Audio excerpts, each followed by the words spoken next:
el sangrado arterial es el más riesgoso para nuestra vida, ¿sí? Es la sangre que es de color rojo brillante y sale muy pulsátil, muy rápido, ¿sí? Casi como el mismo movimiento del corazón, ¿listo?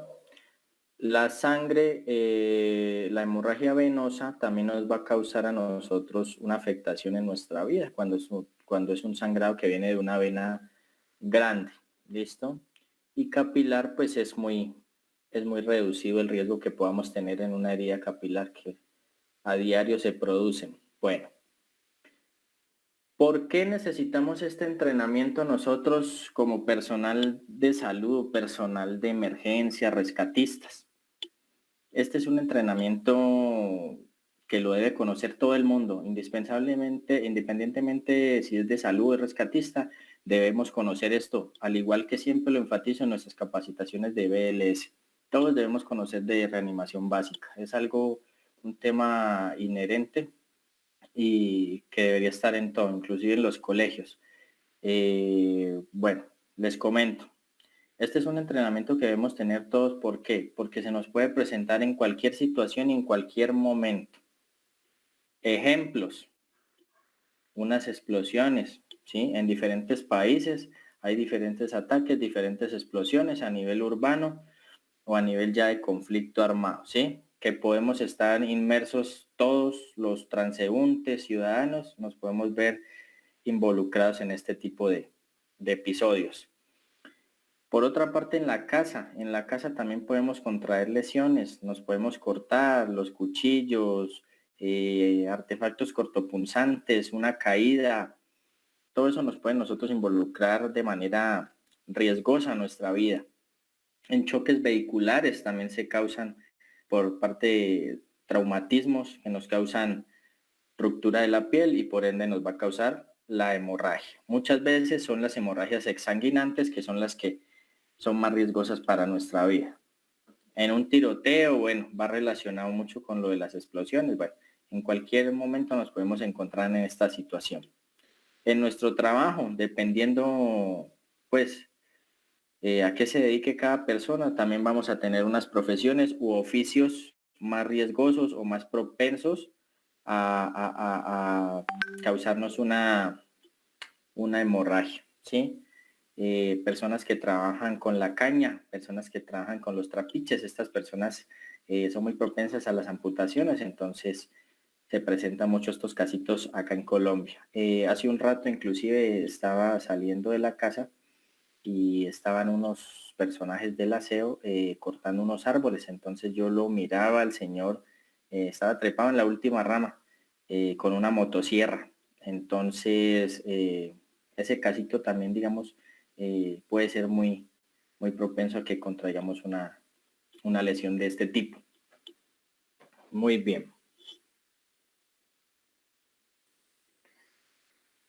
Bueno, tenemos nosotros también que dar información hacia nuestro servicio de emergencias médicas, nuestra y el centro regulador donde nosotros llamamos. Acá en Colombia, pues nosotros marcamos al 113 y al 110, el 113 que es la policía o al 119 que es los bomberos. Ellos son los que prestan el servicio pues de las ambulancias que nos pueden atender este tipo de situaciones. ¿Sí? Muchas veces estos números están muy congestionados, entonces hay mucho retraso en la atención y este retraso ustedes bien saben que puede ser perjudicial para la atención y la salud de nuestro paciente. Entonces por eso es indispensable conocer este tipo de capacitación y de tema para que podamos nosotros responder ante esta emergencia. ¿Sí? Hay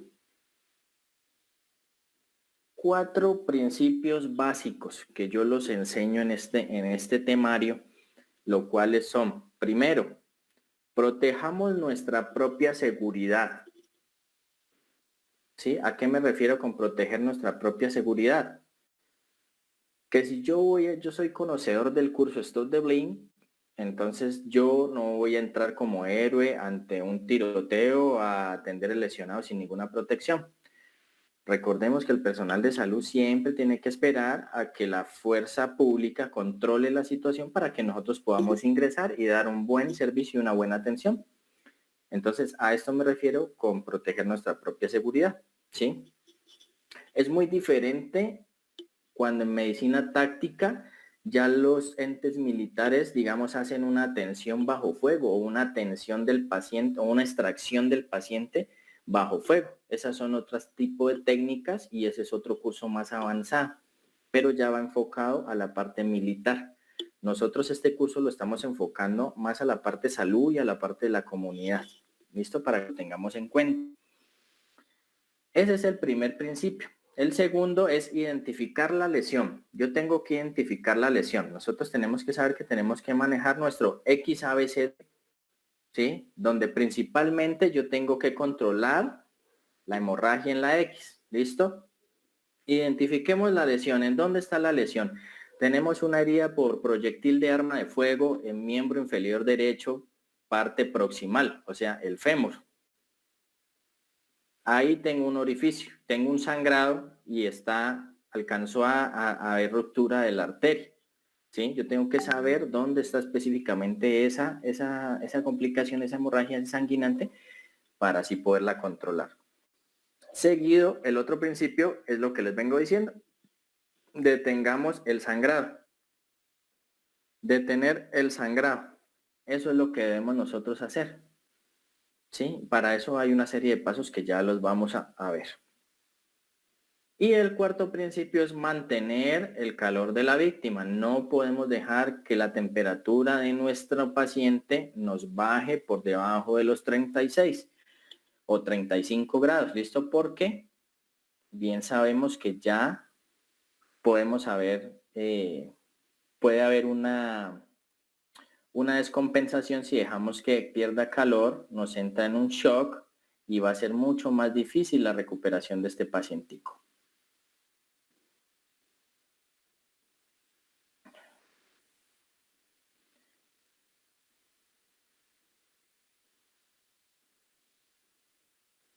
Bueno, ya voy a empezar a compartirles pantalla, ¿listo?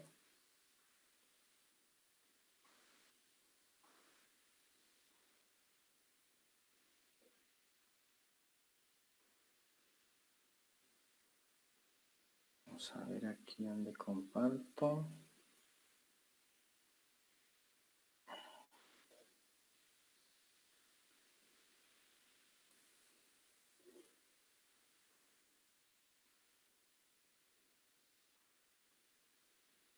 ¿Me confirman, por favor, si ven la presentación?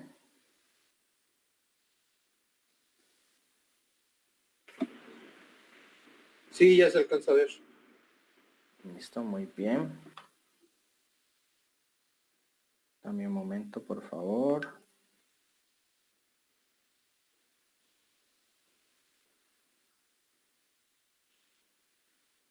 Listo. Iniciamos entonces nuestra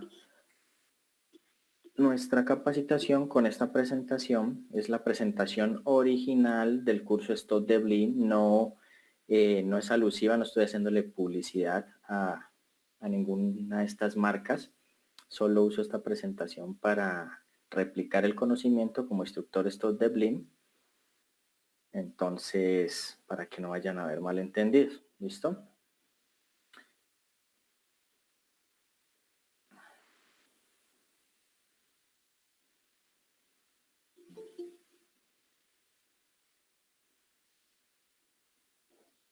Listo, lo que les venía diciendo hace un momento. Este es un proceso, esta es una capacitación que se viene realizando hace muchos años, donde han avanzado mucho las técnicas de control de hemorragias. Ha habido una mejoría en esta parte, de acuerdo a los estudios científicos que se han realizado de los diferentes comités que trabajan esta parte de control de hemorragias. ¿Sí? Entonces el programa lo que enfoca es la respuesta inmediata al control de sangrado, las formas apropiadas de detener un sangrado y la ayuda que se debe tener para así marcar la diferencia entre la vida y la muerte. ¿Sí? Con un buen entrenamiento, una buena técnica, podemos salvar vidas.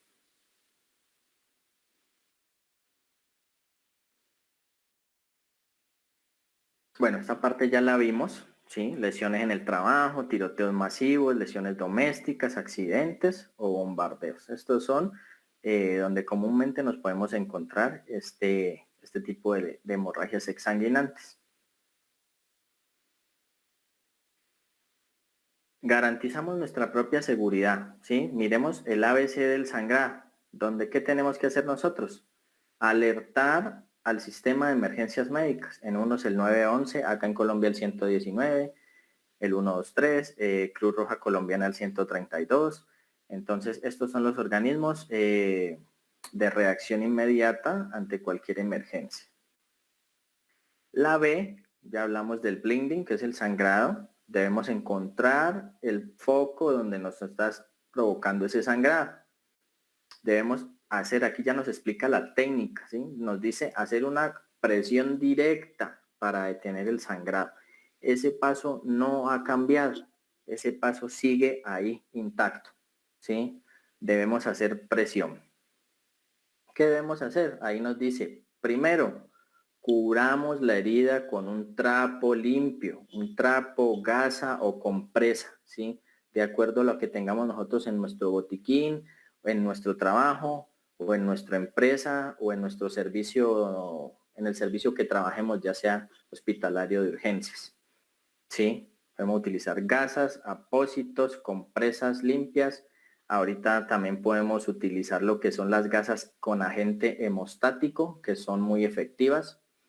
Quiero aclararles ahí algo, ¿no? Que la última actualización del control de sangrado ya está aboliendo lo de los hemostáticos en polvo, ¿sí? Ya que está causando mucho daño al tejido muscular. Solo se está empezando a implementar lo que es la gasa con hemostático, ¿listo? Para que tengamos en cuenta ahí. Entonces, nosotros debemos hacer presión directa sobre la herida con ambas manos, de 5 a 10 minutos. Una presión. ¿Listo? Anteriormente se decía, coloque una gasa y otra gasa y otra gasa y otra gasa, y bueno, 10 gasas y todas acumulando sangre. ¿Listo? Lo importante ahora es mantener esa presión para que nos cree un coágulo y no nos siga sangrando. Otro punto bastante importante ahí es mantener la presión, y cuando nosotros mantenemos la presión, tenemos que saber que al momento nosotros de verificar esa herida, no podemos soltar esa presión muy rápido, porque si nosotros soltamos esa presión muy rápido para verificar si está sangrando o no, ese movimiento brusco también causa que coagulitos se nos devuelvan por la misma arteria y nos puede causar otra complicación. Entonces, tenemos que verificar con mucha cautela esa parte, porque se han venido presentando una serie de inconvenientes secundarios en cuanto a esa atención. Aquí nos habla también del torniquete, ya lo vamos a ver ahorita más adelante, el uso del torniquete y el empaquetamiento. El rellenar la herida con gasa hemostática, un trapo, una venda, siempre limpio o estéril, ¿sí? Y siempre nos enfatiza la presión con ambas manos.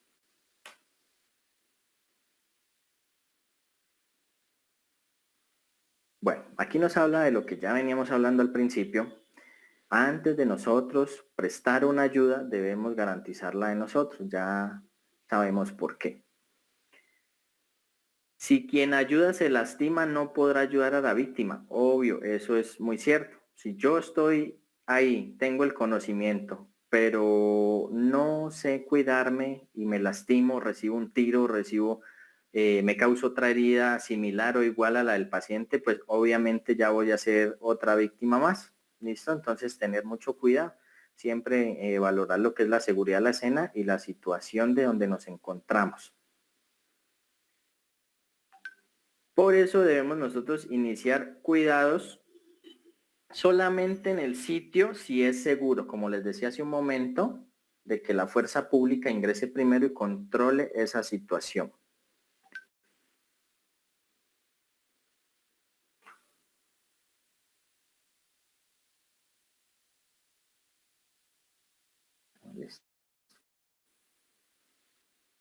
Listo. Si en algún momento la seguridad está en riesgo, debemos alejarnos del peligro y encontrar un lugar seguro. ¿Listo?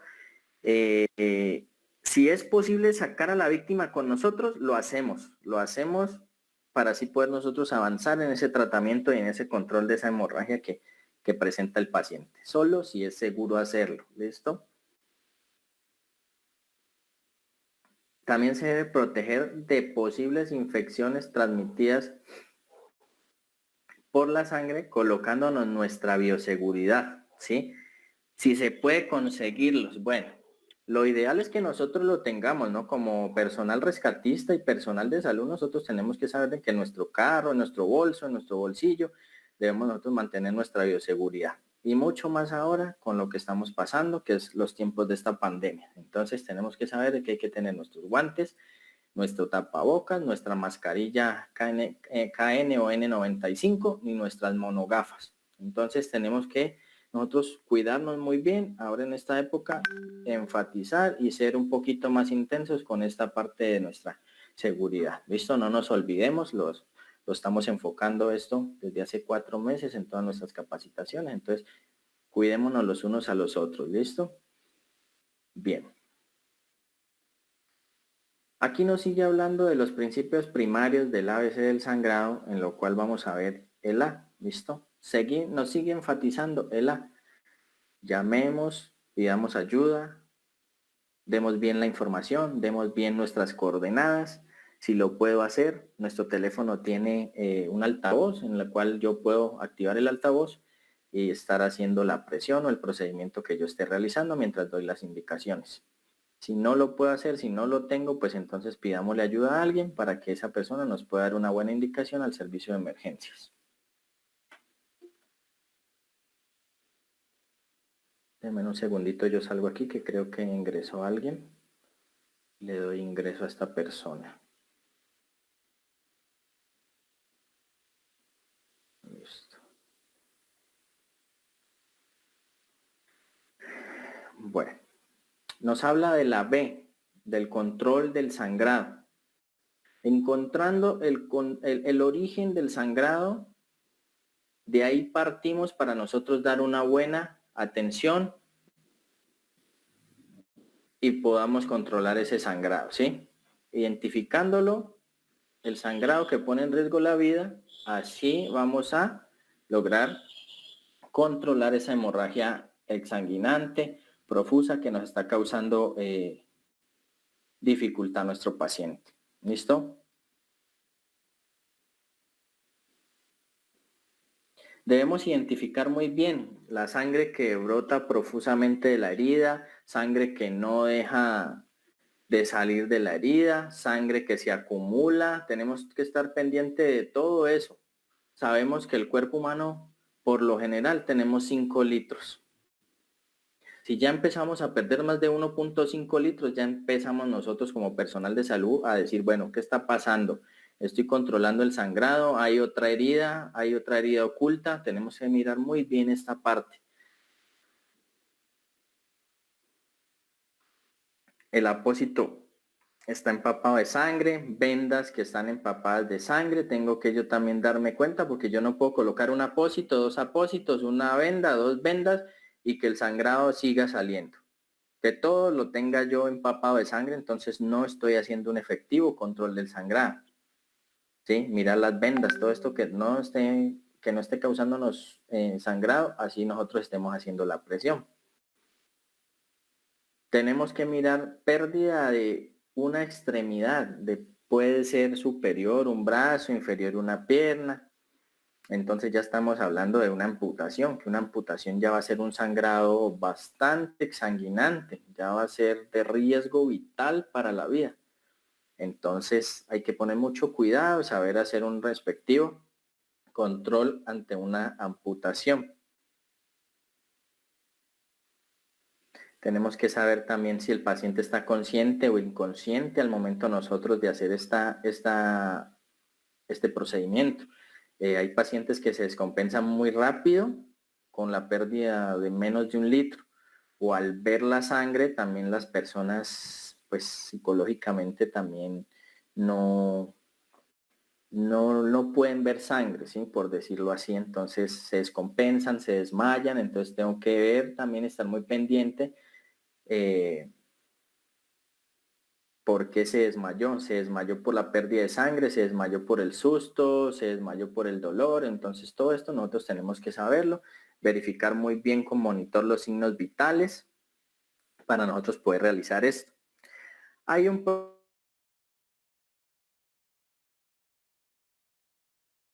mayoría que estamos en el área de rescate y de salud, que es el protocolo March. El protocolo March lo vemos más en medicina táctica, pero lo podemos aplicar acá en este stop de Blip. ¿Qué es el protocolo March? Para los que no saben, o recordémoslo, la M, hemorragia masiva. Entonces yo tengo que controlar la hemorragia antes de empezar un ABCD. ¿Listo?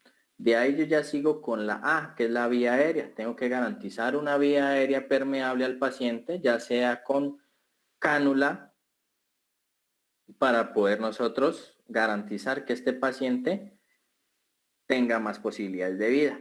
La R, que es de respiración, que va enlazada con la vía aérea, tenemos que garantizar que haya una buena ventilación en esa vía aérea, dependiendo cómo la vamos nosotros a manejar. Tenemos que tener en cuenta los pulsos, pulso distal, pulso proximal. Eso es bastante importante, saber si estamos perdiendo pulso, si hay ya descompensación, si hay entrada de shock. ¿Sí? No podemos dejar que el paciente nos haga una muerte escalonada, nos haga vasoconstricción y sea imposible canalizarlo. Entonces tengamos muy pendiente esto, muchachos, a la hora de la atención.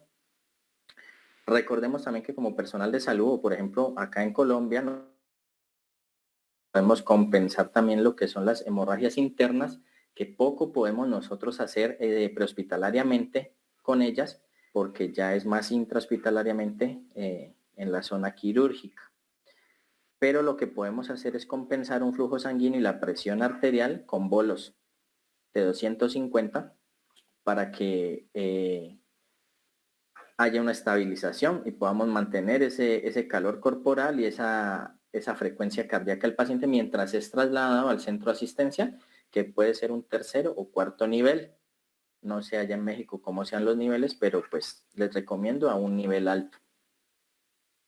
Y también la H, que siempre nos informa sobre el control de la hipotermia.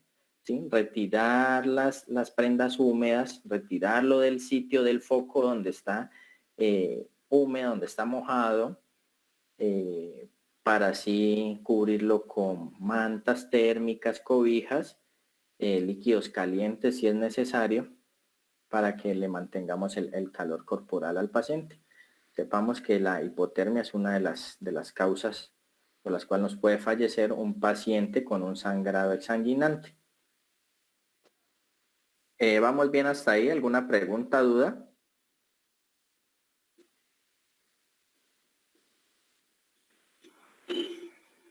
¿Todo claro? Listo. No, todo bien.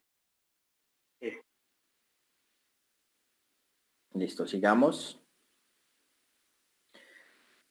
Aquí tenemos un sangrado que pone en riesgo la vida. ¿Sí? Ahí tenemos una hemorragia arterial, una hemorragia exsanguinante, que al verlo, nosotros decimos es muy complicado, y si hay mucha demora en la atención, pues imagínense esa herida sangrando media hora. No, menos de media hora, 10 minutos pongámosle sangrando esa herida, sin atención. Ahí sí perdemos el tiempo. ¿Listo? Miremos la B. Heridas que pueden causar la muerte por sangrado. Heridas en el brazo o en la pierna. Aquí miramos los 4 puntos donde nos causamos principalmente las heridas. Acá vemos prácticamente una amputación también en la otra imagen.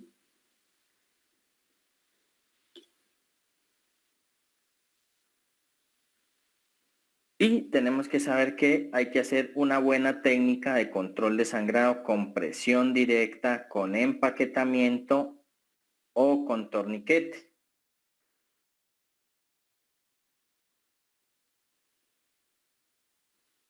Estos puntos donde nosotros vemos azul, esos puntos son donde nosotros podemos aplicar torniquete, partes distales. Y aquí en esta imagen es donde nosotros no debemos aplicar torniquete o no podemos, ¿listo? Ahí debemos aplicar presión directa o empaquetamiento.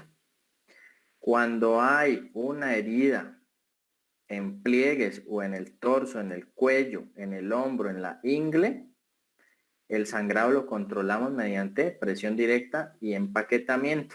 No podemos colocar torniquete. ¿Listo? ¿Por qué? Porque es una zona de difícil acceso y que no nos va a hacer una buena presión, o sea, no nos va a servir el torniquete. Y pues en el cuello complicado colocar un torniquete. ¿Listo? Se puede hacer un vendaje, heridas en el cuello, a nivel de la carótida, a nivel de la aorta. Podemos colocar unos vendajes, también hay un tipo de vendaje que podemos colocarlo, que es en el cuello, cruzando, pasando por debajo del brazo, y él hace presión.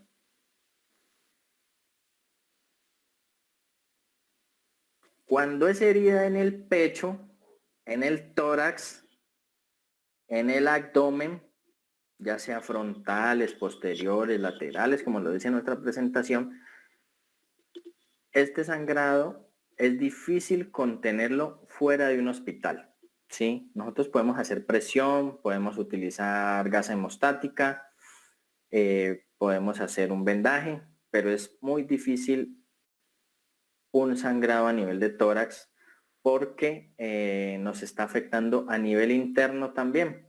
Muchas veces nosotros controlamos con una presión directa un sangrado, pero ese sangrado se nos está causando interno, ¿sí? Y cuando ustedes saben que cuando se nos causa un sangrado interno, puede ser en vías digestivas, a nuestro estómago no le gusta la sangre. Entonces, ¿el qué va a hacer? Él nos va a causar el reflejo nauseoso. ¿Listo? Entonces, si nos causa el reflejo nauseoso más pérdida de sangre, ya súmele la deshidratación de nuestro paciente. Entonces, tenemos que estar muy atentos a eso. Cuando hay heridas por proyectil de arma de fuego a nivel del tórax, lo que nosotros podemos hacer es utilizar los famosos sellos de tórax o hacer un bolsillito de 3 bolsillos. Eso es lo que nosotros podemos hacer. O de 4 también se puede colocar, se hace el sello y se tapan los 4 lados o se tapan los 3 lados. De las dos maneras lo podemos hacer. Unos lo hacen de 4 lados, otros lo hacen tapando nomás 3 lados. ¿Listo? Es necesario informar muy bien al centro que nos va a recibir este pacientico sobre lo que está pasando. Ya debemos informarles de que tenemos una urgencia vital para que alisten todo el equipo de código azul. Aquí tenemos la C, que es la compresión, lo que es el detener el sangrado. Siempre nos enfatiza en esto. Nos muestra en esta mnemotecnia, garantice su seguridad siempre. Busque el sangrado que pone en riesgo la vida. Si tiene un maletín, un botiquín, una maleta trauma, excelente. Yo, por ejemplo, en mi carro tengo un botiquín táctico donde tengo 2 torniquetes tácticos, tengo gasa hemostática, tengo vendajes israelíes, tengo equipo de sutura, mascarilla de reanimación, mi bioseguridad, bueno, entre otras cositas. Entonces, es muy bueno que tengamos en nuestro hogar, en nuestro carro, donde nos movilicemos, con que podamos nosotros ayudar al que lo necesite.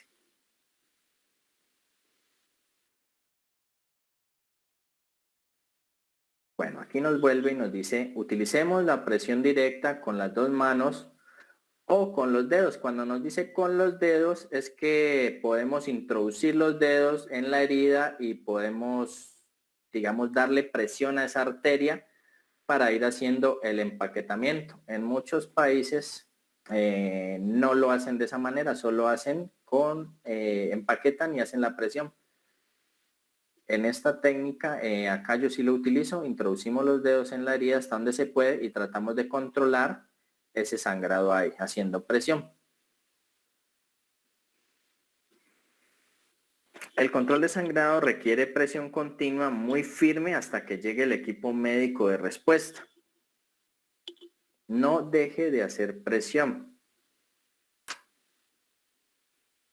Aquí miramos una imagen donde va a hacer una presión con una prenda, con la camisa, para cubrir la herida. Esa es la técnica con la que nosotros debemos mantener el sangrado. Controlar el sangrado, perdón.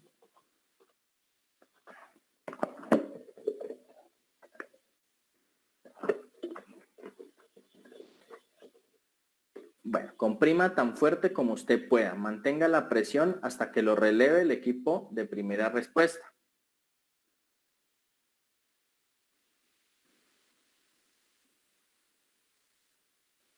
No olvidemos fijarnos muy bien de qué tipo de herida de hemorragia es, si es arterial, si es venosa.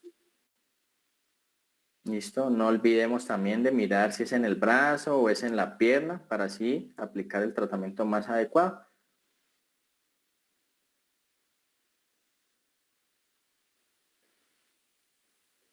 Bueno, aquí nos habla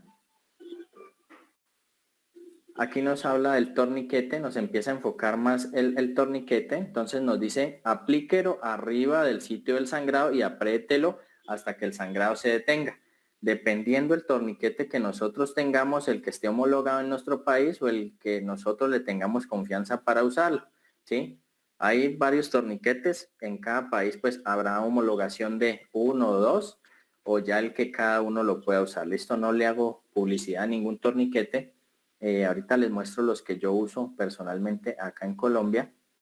Las otras guías nos habla de que aplique el torniquete 7 centímetros más arriba. Entonces yo en una alteración, en una tensión, pues es difícil yo ponerme a contar 7 centímetros. Yo lo coloco más arriba del sangrado y bien ajustado, ¿sí? Entonces arriba y apretado, ¿listo? Hasta que se detenga.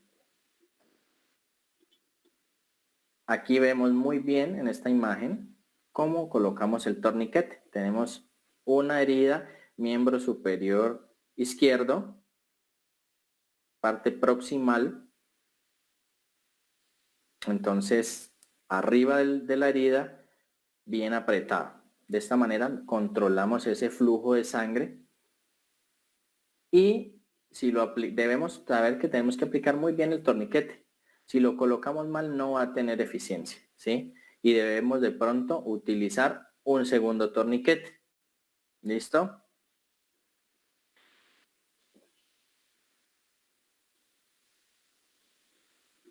Muy bien.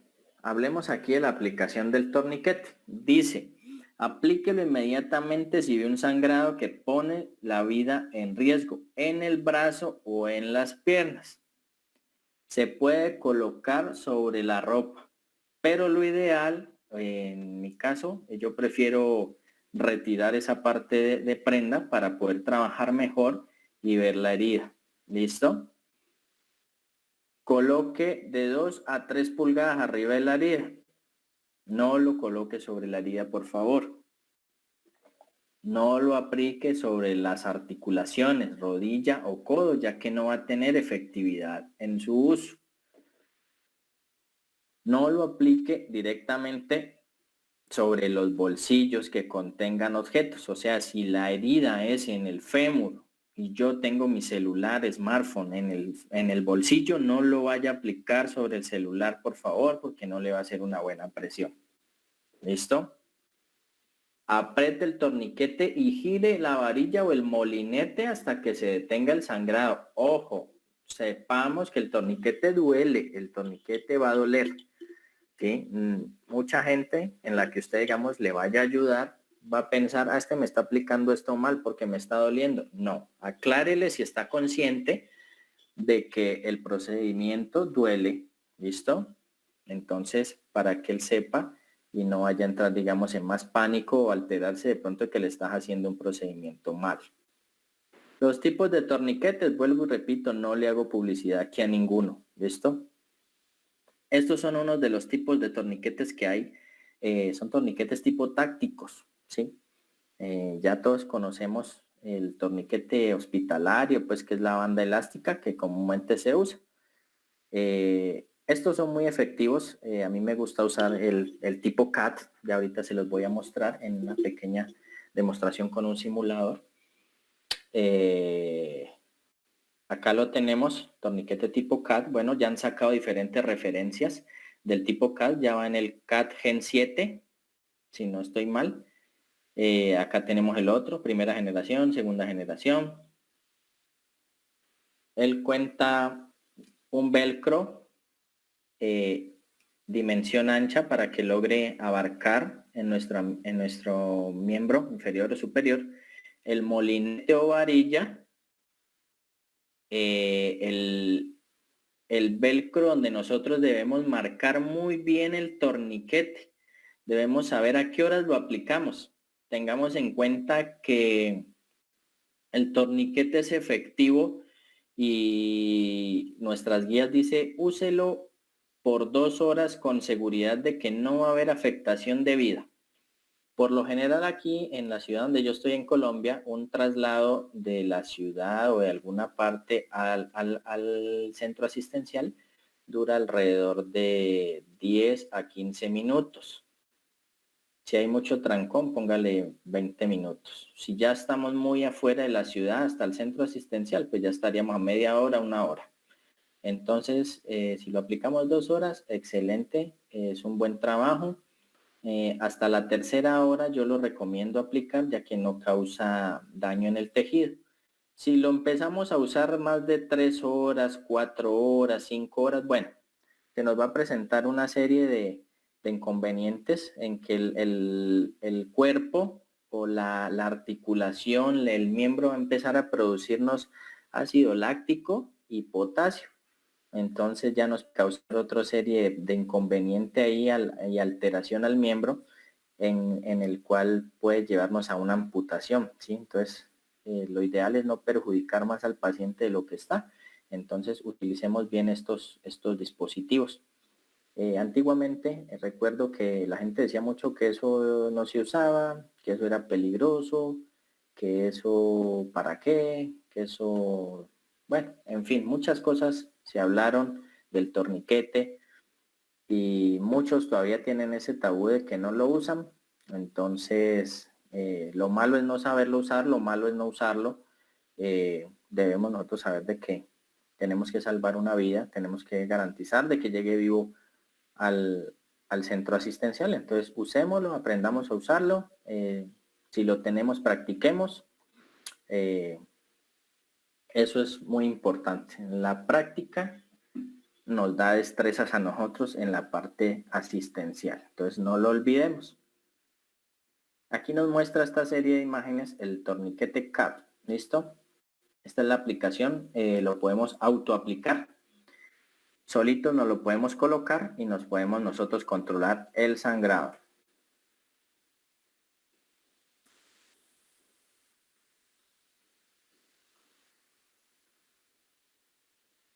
Bien, aquí ya nos muestra la autoaplicación del torniquete. Oído la caja, ¿no? Ahí un apunte para tener en cuenta es que el torniquete ya no se afloja, ¿sí? Antiguamente se decía aflójelo a la hora, aflójelo a las 2 horas, aflójelo cada 15 minutos. Entonces esto ya no se usa, ¿listo? Una serie de estudios del mismo consenso de Hartford colocó de que ya no debemos nosotros aflojar el torniquete, ¿sí? Había mucha pérdida de la parte hemostática cuando nosotros lo soltábamos, ¿listo? Entonces tengamos en cuenta eso. Lo colocamos 2 horas seguro y listo. Hagamos el respectivo traslado asistencial, ya sea básico o medicalizado. Aquí nos explica cómo girar el torniquete, cómo abrocharlo, cómo apretarlo. Giremos la varilla o el molinete. Hay que girarlo, más o menos eso gira unas 2-3 veces dependiendo la masa muscular del paciente. Eso duele, eso aprieta. Si algunos ya lo han hecho, pues ya sabrán cómo es el dolor que se siente. asegurar la varilla, pasar por encima el resto de la banda y al final aseguramos con la correa y marcamos. ¿Listo? Aquí, oído a este paso número 8, tenga en cuenta la hora en la que se aplica el torniquete. Si tiene un marcador a mano, escríbalo, no. Ahí está mal escrito la diapositiva. Si tiene, no. Hay que tenerlo.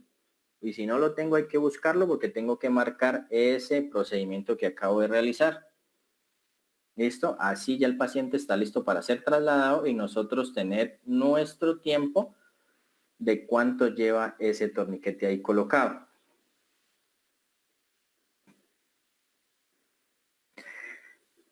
Sépase que si es un sangrado exsanguinante, hay ruptura de más de una arteria, de más de un vaso, podemos nosotros utilizar 2 torniquetes, ¿sí? Si no se detiene con la aplicación de uno, podemos utilizar hasta 2. Ahí a veces puede haber una fractura, algo que nos impida de que un primer torniquete haga una buena presión y un buen control de esa hemorragia. Entonces podemos aplicar un segundo también. ¿Sí? Al ladito del otro, apretado bien fuerte y marcadito. ¿Listo? Aquí un punto clave que nos dice es que no se reportan amputaciones que hayan sido causadas por un torniquete cuando este se lo ha aplicado por menos de 2 horas. ¿Sí? Entonces hay mucha gente que se asusta y dice yo no lo uso porque es que eso después me amputan el miembro, esto se me muere el brazo. Entonces no. ¿Listo? Sepamos de que lo debemos usar y lo debemos usar muy bien. ¿Listo?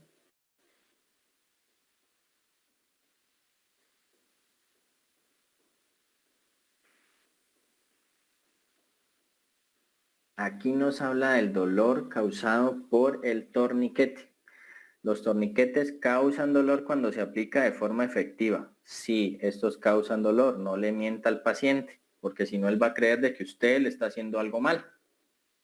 ¿Sí? Por eso ahí nos dice, explíquele de este hecho a la víctima. El dolor no significa que se ha puesto el torniquete incorrectamente, ¿no? El dolor no significa que se debe remover el torniquete o que si el paciente le dice me dolió, entonces yo lo voy a aflojar porque pobrecito. ¿Listo? Entonces no. ¿Sí? Sepamos de que nosotros tenemos que tener autonomía en nuestra labor y lo que estamos haciendo con seguridad. ¿Listo? Entonces si yo sé utilizar el torniquete y lo tengo a la mano, lo uso y lo voy a usar bien. ¿Listo? Entonces tengámoslo muy claro. Ya cuando estemos los paramédicos ahí, pues ya podemos tratar con algún analgésico la parte de el dolor mientras hacemos nosotros nuestro traslado. Aquí hablamos de unos errores muy comunes. ¿Cuál es el error? No usar un torniquete o esperar demasiado tiempo para aplicarlo. ¿Sí? Hay mucha gente que espera, no hagámosle presión nomás ahí que con eso ya le pasa. Esperemos, no. Estoy a 1 hora de camino, entonces si yo me pongo a esperar y el sangrado no pasa, pues va perdiéndome 1 litro, 2 litros. Entonces, ¿qué estoy haciendo yo? No estoy haciendo nada. ¿Listo? Otro error, no apretar el torniquete lo suficiente. Ah, yo es que no lo aprieto porque pobrecito le duele. No, no cometamos estos errores, por favor. El otro error, no usar un segundo torniquete. Ah, ¿para qué? Si ya coloqué uno. No, si ese no me está controlando en un 100%, sino un 90%, entonces yo tengo que compensar con el segundo ese 10%. Así de sencillo. ¿Listo? Otro error, aflojar el torniquete periódicamente que porque no, para que no pierda flujo. No, eso no se debe hacer.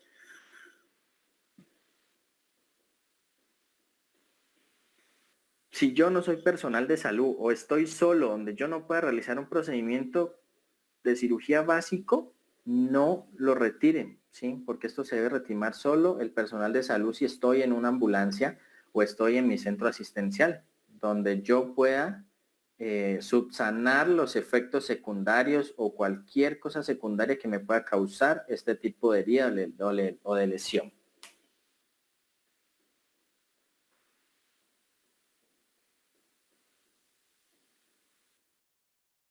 Listo. Prácticas con los torniquetes. ¿Listo? Voy a dejar de compartir y les voy a mostrar acá algo. ¿Listo? ¿Todos me pueden ver ahí? Sí. Listo, muy bien. Les voy a mostrar entonces. Yo tengo aquí una herida, miren, una amputación. ¿Sí la ven muy bien? Aquí tengo una amputación. Sí se ve. ¿Sí? Yo esto lo puedo subsanar con un vendaje comprensivo de muñón y le puedo poner este aparatico, el torniquete. ¿Listo? Yo me lo puedo autocolocar. ¿Sí? Yo lo abro el torniquete. Este es un torniquete CAT. ¿Sí? ¿Listo? Yo libero esto y yo me lo puedo autocolocar acá. ¿Listo? Que no se alcanza a ver muy bien, pero les voy a demostrar aquí. Yo llego y lo aprieto hasta que cierre. ¿Listo? Libero y giro el molinete. Giro el molinete, giro, hasta que él me asegura, lo cierro y lo marco. Aquí está, muy bien, ¿listo? Y ahí ya tengo colocado el torniquete. Siento la presión, siento adormecido el brazo y si me tomo el pulso distal, veo que ya no tengo pulso distal. ¿Listo? Entonces, para los que no lo han aplicado, nunca lo han colocado, entonces ahí está. ¿Listo? Estos son los torniquetes que nosotros usamos más acá, el tipo CAT, para este tipo de lesiones. Les voy a mostrar este simulador de fémur. Aquí lo tengo yo ya acondicionado con un vendaje de muñón, un vendaje de amputación. Este es un vendaje israelí. Me disculpan que ya lo tengo hecho, pero pues para cortar un poco de tiempo porque pues se nos iría mucho más tiempo colocándolo y enseñando muy bien el paso a paso de esta parte. Aquí les muestro este vendaje que hice, es con un vendaje israelí, que tiene este broche que también nos hace una especie de torniquete o de presión para que ayude a controlar esa hemorragia. ¿Listo?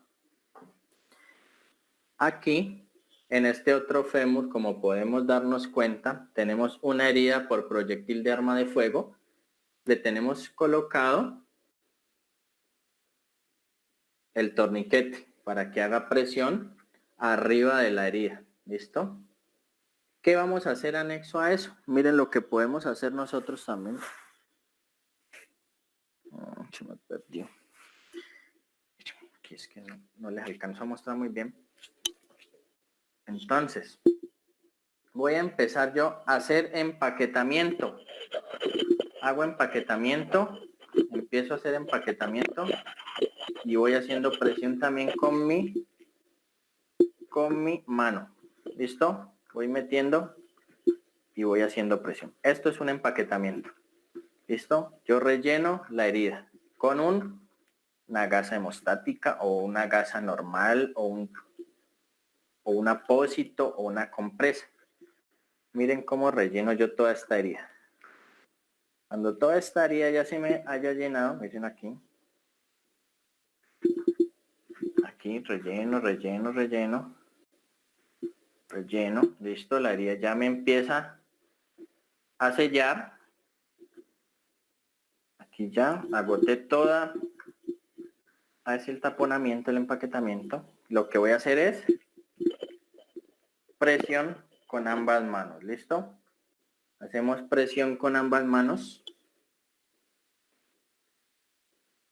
¿Listo?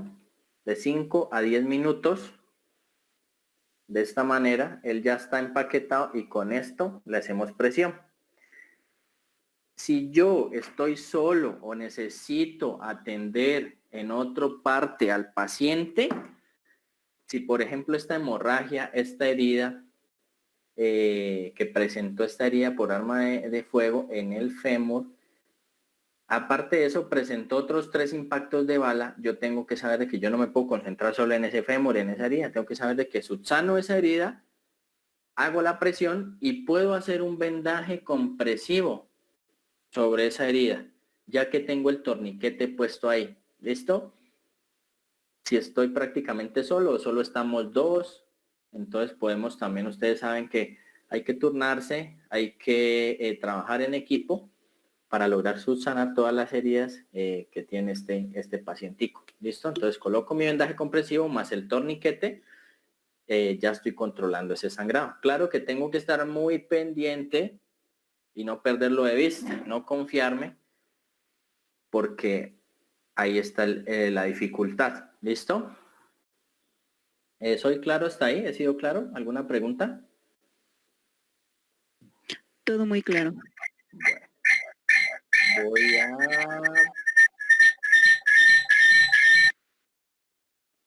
Voy a compartirles otra vez.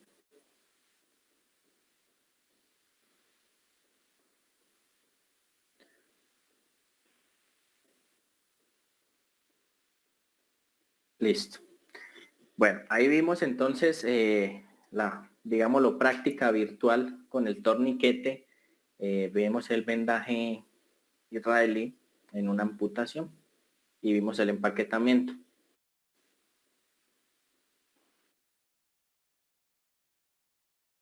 Listo, aquí nos habla de tener el sangrado, preferiblemente con gasa hemostática. Bueno, yo no hablo mucho de hemostáticos, ni de gasas Celox, ni estas cosas, porque en muchos países es difícil de conseguirlos. En Latinoamérica y por lo menos en Colombia es difícil conseguirlos. Toca pedirlos a otro lado y son sumamente costosos. Entonces, no hablo mucho de este tipo de hemostáticos, ¿sí? Ya que la presentación lo abarca, lo estamos hablando. Nos exige esa gasa hemostática ya que es muy eficiente, pero así como es deficiente es muy difícil conseguirlo y es sumamente costoso. Yo me pregunto, bueno, si es algo para el beneficio de todos y que puede evitar una muerte, no debería ser costoso este tipo de implementos, pero bueno, ustedes sabrán de muchas cosas en la vida son negocio, entonces es por este problema, ¿ya? Cualquier tipo de gasa, compresas, nos puede ayudar a controlar una hemorragia. Bueno, aquí nos muestra algunos de los apósitos hemostáticos. Aquí nos habla de lo que les estaba diciendo ya, habla del celos, el celo rápido, el chitoflex, el chitogauss. Entonces son cosas demasiado eficientes. Uno desearía tener todo esto en su botiquín, pero bueno, muchos no lo tenemos o tenemos muy poquito. ¿Listo? Aquí es donde yo les muestro el empaquetamiento de la herida. Descubrimos la herida para saber qué tipo de herida es, de qué parte a qué parte nos abarca. Entonces, esto es lo que hacemos. Miren aquí la imagen, nos muestra la de arriba lo que yo estaba haciendo hace rato. Rellenamos hasta que quede así y luego hacemos la presión con las 2 manos. La imagen de abajo es la que no debemos realizar.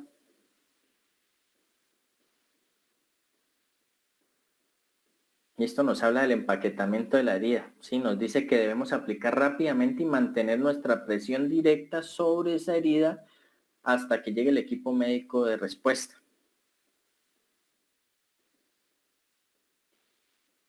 Dice, si el empaquetamiento y la presión directa iniciales no detienen la hemorragia, inserte un segundo apósito sobre el primero y continúe haciendo la presión, ¿sí? Si el apósito, la gasa es muy pequeña, créalo que no nos va a lograr abarcar esa herida y lo que va a hacer es empaparse de sangre y no nos va a controlar la hemorragia.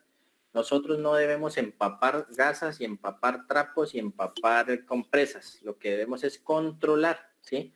Esto es lo que enfatiza el curso. Y esto es lo que quiero que aprendamos o actualicemos. ¿Sí? Contengamos, mas no llenemos de sangre apósitos. ¿Sí? Otra técnica que se usaba hace mucho tiempo era que la toalla higiénica también, entonces coloquémosla para hacer presión. Entonces esto está totalmente abolido por los consensos de control de hemorragias y por el personal de salud que ya nos hemos dado cuenta de que esto no funciona, sino que esto absorbe sangre. Yo no necesito algo que a mí me absorba sangre, sino que me controle. ¿Listo? Entonces a este punto es al que voy. Si tienen alguna pregunta sobre empaquetamiento o presión directa, pues la pueden hacer de una vez. Oído a esta imagen. Miremosla muy bien. Control de sangrado en niños. El control de sangrado en niños. Dice, en todos menos en los niños extremadamente pequeños se puede usar el torniquete que se usa en adultos. Correcto. Nosotros los torniquetes los podemos usar en niños de 6 años en adelante, dependiendo su masa muscular, porque esto tampoco nos va a abarcar ni nos va a hacer fuerza a una masa muscular de un niño muy pequeño. ¿Sí? Hay torniquetes infantiles. Hay de este tipo de torniquetes que ya vienen pediátricos, también sumamente costosos, ¿sí? Y pues muy pocas veces los vamos a ver, ¿sí? El torniquete en los niños muy pequeños va a quedar demasiado grande y no va a lograr hacer una buena presión. Entonces, ¿para qué lo utilizamos? ¿Sí? Y no vamos a hacer mayor cosa. En los niños podemos hacer un empaquetamiento y una presión directa bien hecha. ¿Sí?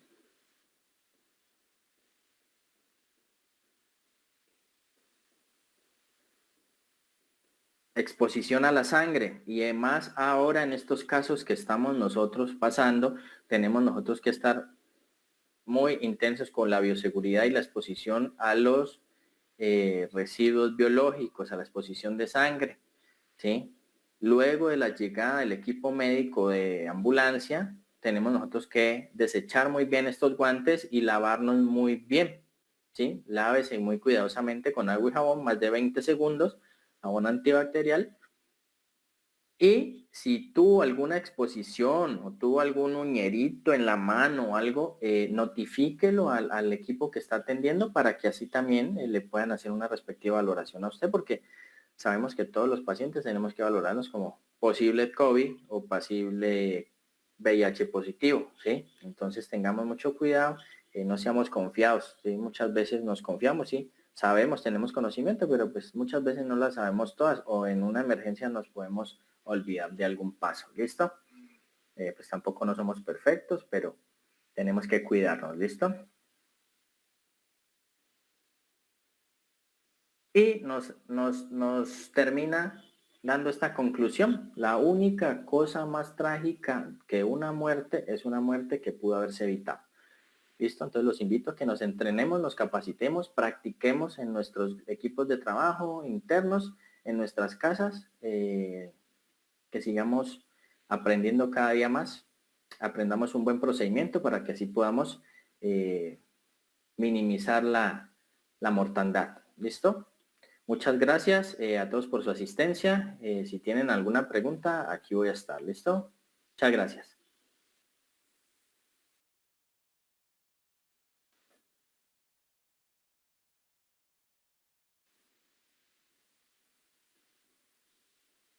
Bueno, así vamos por terminar.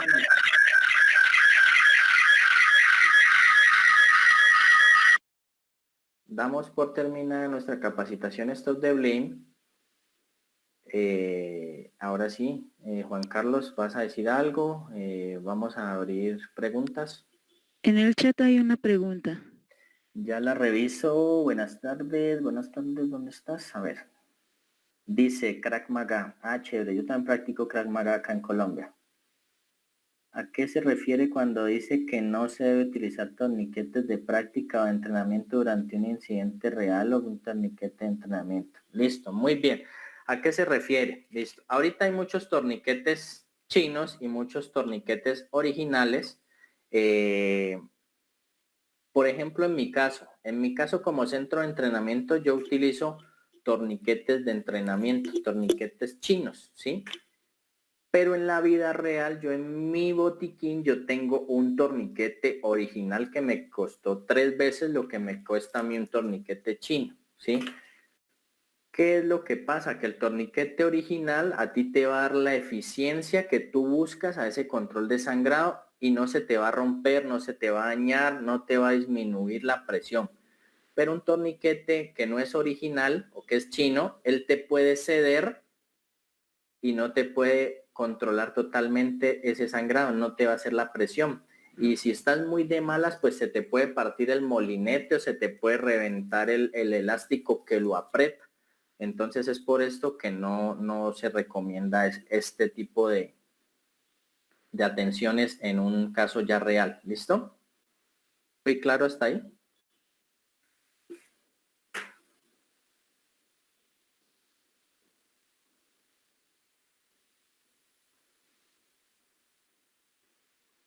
Bueno, los torniquetes se pueden comprar en diferentes partes. Aquí en Colombia, la verdad, aquí no se consiguen originales. Tenés que pedirlos a Estados Unidos, que es donde normalmente los venden. Tienes que darte cuenta muy bien de que te están ofreciendo un producto original. ¿Listo? Sí, gracias. Bueno, ¿algo otra pregunta?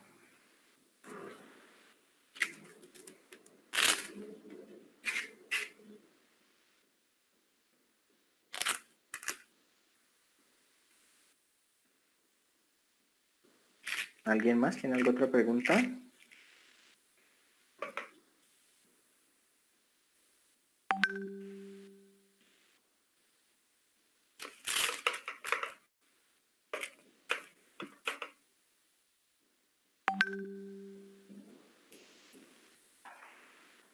Sí, hay otra. A ver, dice, ¿el torniquete se puede realizar con algún otro instrumento? Bueno, a ver, yo los he improvisado. Nosotros como instructores, estos de Blin nos dice las guías, no enseña a improvisar. Pero yo soy sincero, a mí me han funcionado las improvisaciones, pero si las hacemos bien y con un objeto que nos disminuya un sangrado, ¿sí? Como les digo, en todo momento nosotros como personal de salud no vamos a tener nuestro botiquín y un torniquete aquí a toda hora durmiendo con él. ¿Sí? Puede presentarse que nosotros estemos lejos en una finca o lejos compartiendo con con la familia y se nos presente eso. Entonces yo como personal de salud no puedo decir, es que yo no puedo improvisar porque no, eso a mí me lo prohíbe, entonces que se muera. Yo no puedo hacer eso, ¿cierto? Entonces se puede improvisar con un trapo limpio, algo que sea resistente y un molinete que nos dé una buena seguridad, un buen agarre para que haga presión, ¿sí? Eso es lo que podemos nosotros hacer. Ya tocaría revisar bien qué tipo de instrumento podemos utilizar, pero si estamos angustiados o muy lejos y debemos controlar un sangrado, pues miramos qué tenemos a la mano para poder hacer ese torniquete. ¿Listo? A mí me gustaría agregar algo. Este, aquí lo que es México, Ajá. a lo que es a la Brigada de Primeros Auxilios, no se les tiene permitido utilizar el torniquete, inclusive no se les enseña. ¿Por qué? Porque lamentablemente no todos cumplen con el aspecto de hacer el análisis adecuado del tipo de personal que va a formar parte de la Brigada de Primeros Auxilios. Se debe de hacer un diagnóstico para determinar si cumple los requisitos para formar parte de esa brigada, pero lamentablemente hay varias instituciones, empresas e industrias que no cumplen con ellos, sino que solamente definen al azar quién forma parte de esas brigadas.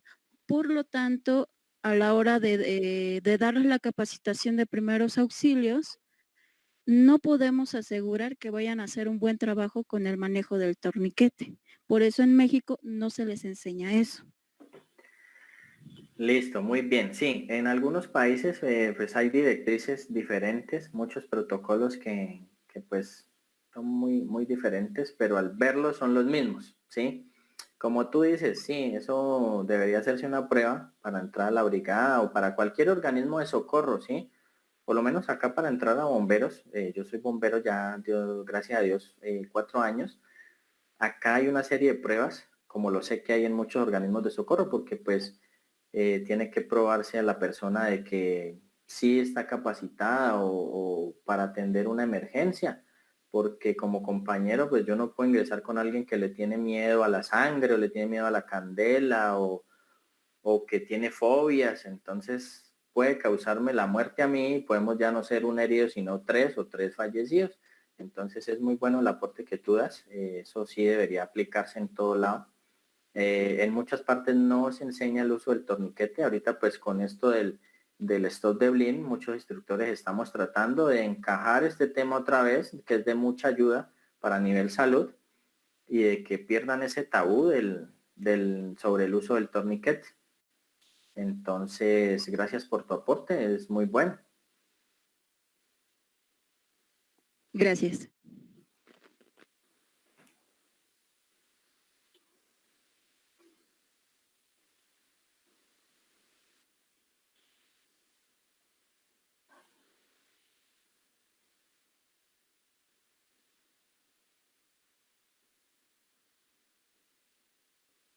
Bueno, ¿algo otra pregunta más?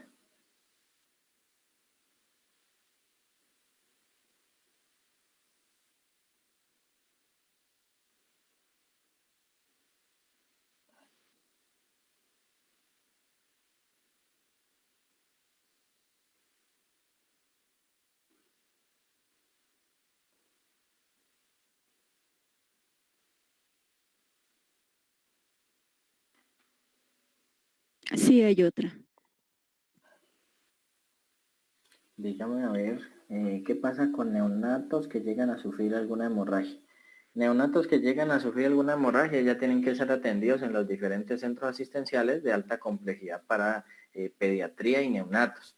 Lo que podemos nosotros hacer es lo mismo que nos decía en la diapositiva de la parte pediátrica en niños, hacer presión directa o un empaquetamiento.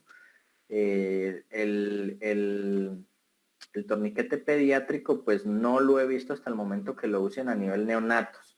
¿Listo? Entonces yo pienso que un buen procedimiento de empaquetamiento y de presión directa nos puede compensar a ese neonato mientras llegamos a un centro asistencial donde le pueden ya quirúrgicamente dar una mejor atención.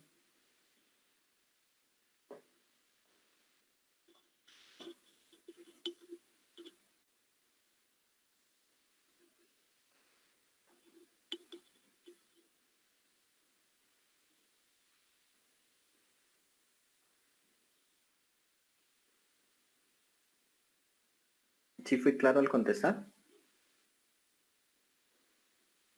Sí, muchas gracias. Mucho gusto. ¿Alguien más?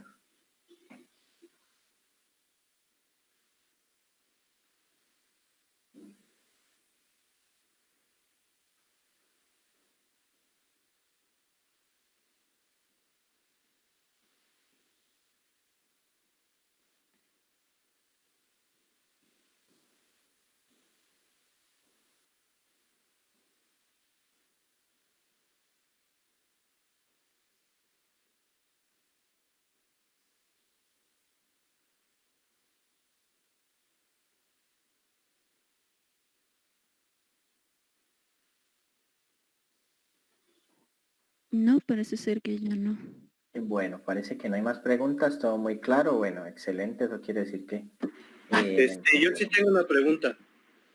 Listo, dime.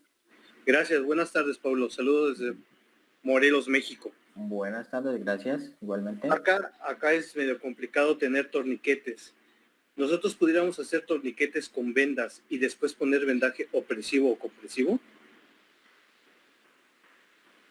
Perdón, ¿me repites, por favor? Aquí nosotros podríamos tener, bueno, si no tuviéramos un torniquete, Ajá. pudiéramos hacer un torniquete de vendas o de pañuelos o de alguna otra cosa y después poner vendaje Sí, opresivo. claro, sí, claro, sí, claro, se puede hacer lo que es el empaquetamiento. Cuando no tengamos torniquete, apliquemos muy bien un empaquetamiento, ¿sí? Lo que yo mostraba hace ratico, el empaquetamiento. Empaquemos la Sí, área para que nos haga buena presión. a lo que yo Y voy. Si no Ajá. tuviéramos torniquete, ¿lo podríamos hacer todo con vendas? Sí, Exacto. claro, perfectamente. Haces todo y haces un vendaje compresivo, ¿sí? Listo. Incluso puedes improvisar un torniquete con una venda elástica bien ajustada. Ya está. Tú podrías hacer con ese mismo la venda elástica o puedes colocar una venda de tela encima de esto y donde está el torniquete, aquí haces el vendaje elástico compresivo también. Y esta presión de acá te puede improvisar un torniquete. Listo, ya está. Yo lo he hecho así y así me ha funcionado. Perfecto. Gracias, Pablo. Listo, mijo, con mucho gusto.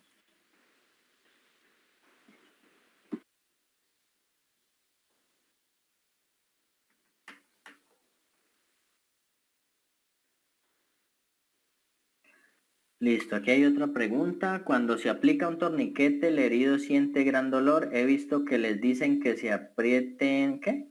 Dicen que aprieten un pañuelo o algo. ¿Qué opinan de ello? Bueno, eso sí ya viene siendo internamente del dolor que sienta el paciente, ¿sí? Pues obviamente va a ser mucho dolor. Sí, alguna gente le dice muerda un pañuelo o muerda algo.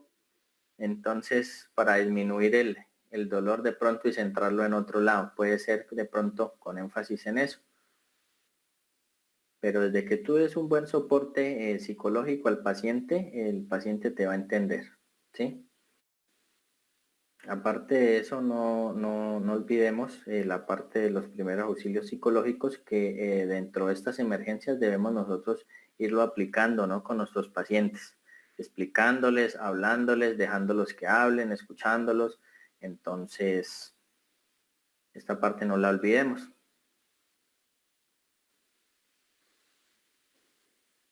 Eso, primeros auxilios psicológicos, muy bien. Yo creo que próximamente sacaremos algún seminario sobre primeros auxilios psicológicos.